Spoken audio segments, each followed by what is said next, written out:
In this video, we're going to talk about outliers and look at one specific situation where we see outliers in a data set. So what are outliers? These are values in our data that are much larger or smaller than the rest of the values. They're called outliers because they lie outside of the usual values, either bigger or smaller. So we're going to look at some data. It's from a bike share program in San Fran, sort of like the bike town here we have in Portland. We're going to make a pivot table with the data to count up the total number of trips per day, and then we're going to make a time plot to look for any days that have unusually high or low numbers of trips. The number of trips will vary from day to day, but there might be some days where a ton of people were renting bikes or no one was. So let's do it. We'll go over here to our data, and you can see there's a lot of information here. Each one has a trip ID, duration, start time, end time. But each one of these is one specific instance of someone renting a bicycle and then returning it, and of course they paid for it and all that. Working with time is very difficult, sometimes in Excel, so I had to add some extra formulas here, but I did eventually get a date out of this information over here, which is a date and a time in this weird format. So let's go ahead and make a pivot table. So insert, and now it's under tables, pivot table, and it's already got the selection region, new worksheet. I'll come down here and call that pivot. Now I can put my date in the rows and my trip ID in the values. Again, we don't want sum of trip ID, we want count. So we go to value field settings, change that to count, okay. So kind of annoying because Excel tries to help you out with dates. You can see when I added date, it decided I want quarters and years, which obviously I don't, I just want the actual date. So what you have to do is right click with your mouse and select ungroup. I don't think this will come up for you, but if it does, that's how to deal with it. And then it just gives me the actual date. So on July 7th, 2016, there were 190 bike rentals through this program. Individual bike rentals where one rental is one specific trip.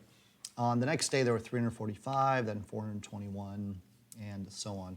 So if I select this right now, and I try to make a time plot, and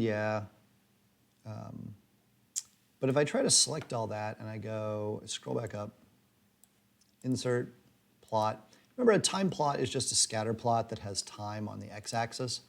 It says I can't create this chart type from data inside a pivot table.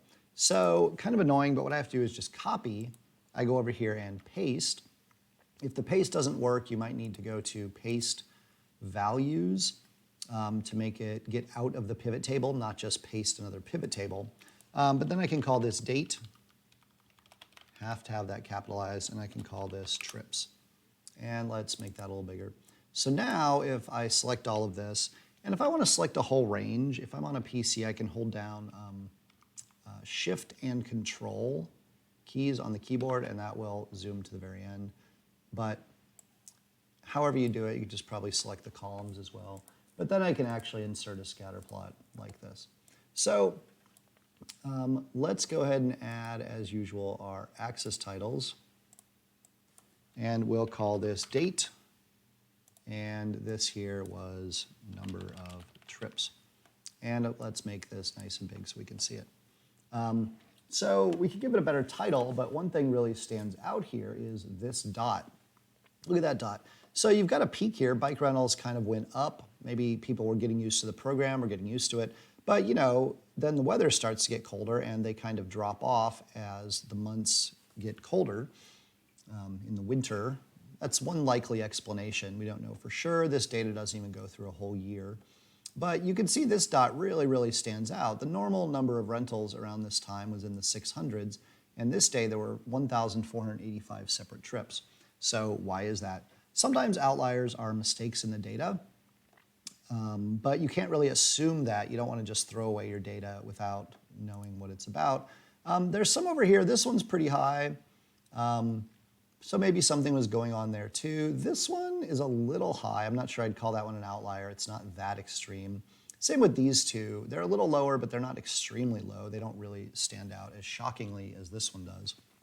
So I did some Googling to try to figure out what was going on in this specific case, and I found out that there was a bike tour, Oakland on Two Wheels, that was on October 16th, the date of our outlier, but so is the Coastal Cruising Bike Ride from the California Academy of Sciences, was also on October 16th. So if you think about it, this dot being October 16th, if there were two big biking events that same day, maybe that explains it. I'm not really sure it does completely because, you know, would you really have like an extra 800 people renting bikes for that event? Maybe, maybe not. The point is you can look into your outliers to try to figure out why they're there, but don't just remove them without a very good reason.